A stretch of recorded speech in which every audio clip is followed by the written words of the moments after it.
Movie शुरू होती है फ्यूचर में। वेलैंड अपने नए बनाए गए रोबोट से बात करता है जिसे वो डेविड का नाम देता है।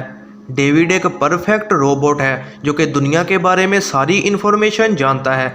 वेलैंड कहता है कि उसने डेविड को बनाया है। तो डेविड पूछता है कि फिर वेलैंड को किसने बनाया।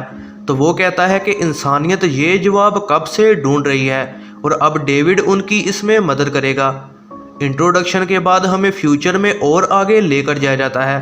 अब ये साल 2104 है और प्रोमीथियस जहाज़ के एक्सीडेंट को 11 साल गुजर चुके हैं। साइंटिस्ट नई स्पेसशिप कन्वीनियंट में एक नई कॉलोनी की तरफ जा रहे होते हैं। वो 7 साल बाद उस सियारे पर पहुंचेंगे और जहाज़ पर 2000 मुसाफिर और हज़ारों इंसानी एम्ब्रियोज मौजूद होती हैं ताकि कॉलोनी शुरू की जा सके।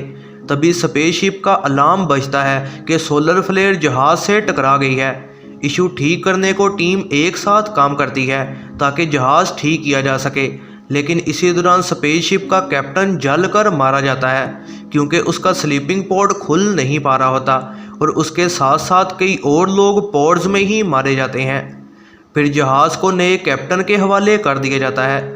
मीटिंग में नया कैप्टन कहता है कि जहाज़ को जल्द से जल्द ठीक किया जाए क्योंकि हो सकता है और सोलर फ्लेयर्स भी आ रही हों। जहाज़ को ठीक करने को एक आदमी जहाज़ से बाहर जाता है और उसे एक अजीब सिग्नल मिलता है। ये आवाज़ किसी इंसान की लग रही होती है। साइंटिस्ट इस पर बेहद हैरान होते हैं और वो इस सिग्नल के बारे में मीटिंग करते हैं कि ये आखिर कहाँ से आ रहा है। उन्हें एक सियारा मिलता है जो कि बिल्कुल ज़मीन की तरह का ही है और वो इस बात पर बेहद हैरान होते हैं। उन्हें 7 साल का सफ़र करने की ज़रूरत नहीं पड़ेगी और वो इस सियारे पर ही कॉलोनी बना सकते हैं। सिग्नल में इंसानी आवाज़ है तो ज़रूर यहाँ ज़िंदगी भी होगी। कैप्टन टीम को इसी सियारे पर जाने का कहता है लेकिन साइंटिस्ट डैनियल कैप्टन को प्राइवेट में बात करने को बुलाती है। वो उसे कहती है कि यह सियारा कुछ ज़्यादा ही अच्छा लग रहा है लेकिन कुछ गड़बड़ भी हो सकती है और उन्हें पुराने वाले सियारे ही जाना चाहिए। लेकिन कैप्टन नहीं मानता और कहता है कि यह कॉलोनी के फ़ायदे के लिए ही है और उन्हें ये करना ही होगा। कैप्टन के कहने पर टीम उस तरफ जाना शुरू कर देती है लेकिन तूफान की वजह से मेन शिप उतर नहीं पा रही होती। फिर साइंटिस्ट एक छोटी शिप में आखिरकार तालाब के पास लैंड हो जाते हैं। तमाम लोग सियारे पर उतर जाते हैं और मैगी जहाज़ में ही रुकती है। टीम सियारे को चेक कर रही होती है और मैगी जहाज़ को महफूज बनाती है। टीम इतना खूबसूरत सियारा देखकर काफ़ी हैरान हो रही होती है। उनके लिए यहाँ हर चीज़ मौजूद है। घूमते हुए एक टीम मेंबर जंगल में वॉशरूम करने को जाता है और तभी कोई फंगस उसके कान के अंदर घुस जाता है लेकिन वो इस पर ज़्यादा ध्यान नहीं देता। टीम आगे बढ़ती है और उन्हें पहाड़ों में एक अजीब गार नज़र आती है। गार में जाते एक और आदमी के अंदर फंगस घुस जाता है। गार में उन्हें एक डिवाइस मिलती है जो कि एक्टिवेट हो जाती है। पता लगता है कि यह प्रोमीथियस जहाज़ की साइंटिस्ट शॉ की आवाज़ है जो कि सिग्नल में आ रही थी। उन्हें समझ आ जाती है कि इंसान पहले भी यहाँ आ चुके हैं लेकिन इन लोगों के ज़िंदा होने का कोई सुराग नहीं मिलता। इसी दौरान टीम का पहला मेंबर बीमार पड़ना शुरू हो जाता है और टीम फ़ौरन जहाज़ की तरफ उसे लेकर जाती है। मेंबर को सांस लेने में मुश्किल हो रही होती है और उसके जिस्म पर अजीब निशान नज़र आ रहे होते हैं। उसका इलाज करने को वो उसे मेडिकल रूम में लॉक कर देते हैं।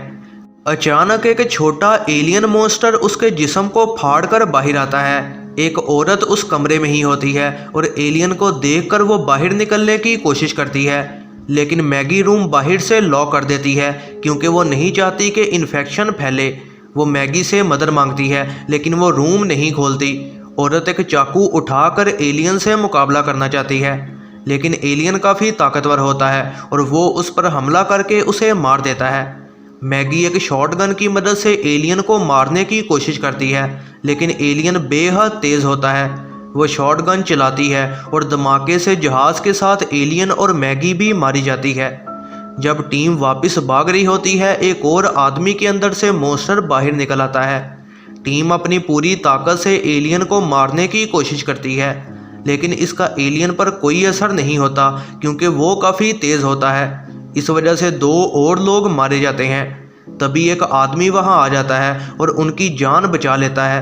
वो एक डिवाइस की मदद से एलियंस को भगा देता है।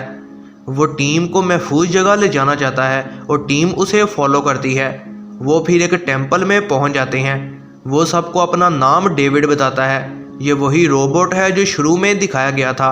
वो कहता है कि वो प्रोमीथियस जहाज़ से है और 11 साल पहले यहाँ आया था, लेकिन गलती से उसने और उसकी साथी शॉ ने यहाँ एक वायरस रिलीज़ कर दिया और यहाँ मौजूद हर चीज़ ख़त्म हो गई। वो बताता है कि स्पेसशिप क्रैश होने की वजह से शॉ मारी गई। टीम फिर मेन शिप से कांटेक्ट करने की कोशिश करती है, लेकिन मौसम ख़राब होने की वजह से उनका राब्ता नहीं हो पा रहा होता। जब वो आराम कर रहे होते हैं, एक एलियन टेम्पल तक पहुंच जाता है। वो बिल्डिंग में घुसता है और एक टीम मेंबर पर हमला करके उसे मार देता है। हमले का पता लगने के बाद डेविड एलियन के पास आता है और उससे कम्युनिकेट करने की कोशिश करता है, लेकिन कैप्टन को यह ठीक नहीं लगता और वो गोली चलाकर एलियन का खात्मा कर देता है। एलियन के मरने पर डेविड दुखी होता है और कैप्टन को उस पर शक होने लग जाता है।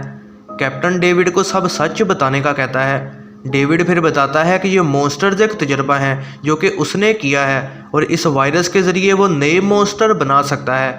अंडरग्राउंड बिल्डिंग में डेविड कैप्टन को अब तक का सारा काम दिखाता है। डेविड असल में खुद को गॉड समझने लग गया है और अपने नए मॉन्स्टर्स बनाना चाहता है। वो कहता है कि इंसानियत ख़त्म होने वाली है और ये मॉन्स्टर्स इंसानों की जगह लेंगे। कैप्टन एक एलियन अंडे के पास जाता है और अचानक उसमें से एक एलियन निकलकर उस पर हमला कर देता है और उसका मुंह जकड़ लेता है। इसके बाद एक नया एलियन कैप्टन के अंदर से बाहर निकलता है। टीम को इस सब का पता लग जाता है। वॉल्टर, जो कि डेविड की तरह का एडवांस रोबोट है, उसे शॉ की लाश मिलती है और उसे एहसास हो जाता है कि डेविड ने उन सब से झूठ कहा है। तभी डेविड वहां आ जाता है और उसे सब समझाने की कोशिश करता है। वॉल्टर ये नहीं मानता और डेविड का मुकाबला करता है। वॉल्टर अपडेटेड रोबोट है और वो डेविड से काफ़ी ताकतवर होता है और वो इस तरह बाकी टीम की भागने में मदद करता है। वॉल्टर डेविड को हराने में कामयाब हो रहा होता है और तभी दूसरी स्पेसशिप टीम को बचाने वहां पहुंच जाती है। जहाज़ डैनियल ए को टीम मेंबर और वॉल्टर को अपने साथ लेकर निकल जाता है। टीम वॉल्टर से पूछती है कि डेविड के साथ क्या हुआ और वो कहता है कि वो मारा गया है। अगली सुबह टीम को एहसास होता है कि जहाज़ पर एक और एलियन मौजूद है जो कि एक टीम मेंबर के अंदर से निकला है और उसने 2 और लोगों को भी मार डाला है। बाकी टीम और डैनियल उसका खात्मा करने का फैसला करती है और वॉल्टर इसमें उनकी बेहद मदद करता है। वो एलियन को लोकेट करके कार्गो में बंद कर देते हैं और फिर उस कार्गो को जहाज़ से अलग करके फेंक देते हैं। जीत के बाद डैनियल और टीम अपना सफ़र दूसरे सियारे की तरफ शुरू करती है। लंबा सफ़र होने की वजह से डैनियल वॉल्टर की मदद से स्लीपिंग पॉड में चली जाती है। जब पॉड बंद हो जाता है तो डैनियल को एहसास होता है कि वॉल्टर मर चुका है और ये असल में डेविड है जिसने वॉल्टर को मारकर उसकी जगह ले ली है। लेकिन अब बहुत देर हो चुकी होती है और वो उसे रोक नहीं सकती। डेविड का असली प्लान परफेक्ट मॉन्स्टर्स बनाना है और अब तजर्बा करने को उसके पास 2000 पैसेंजर्स और कई इंसानी एम्ब्रियोज भी मौजूद हैं। आखिर में डेविड कुछ एलियन अंडे इंसानी एम्ब्रियोज के साथ रख देता है और बाकी टीम को जगाकर झूठ कहता है कि सारे लोग सोलर फ्लेयर की वजह से मारे गए हैं। यह है जरनाब मूवीज़ रिव्यू। ऐसी ही नई वीडियोस के लिए चैनल पर बने रहें, सब्सक्राइब करें और बेल नोटिफिकेशन को ऑन करना ना भूलिएगा।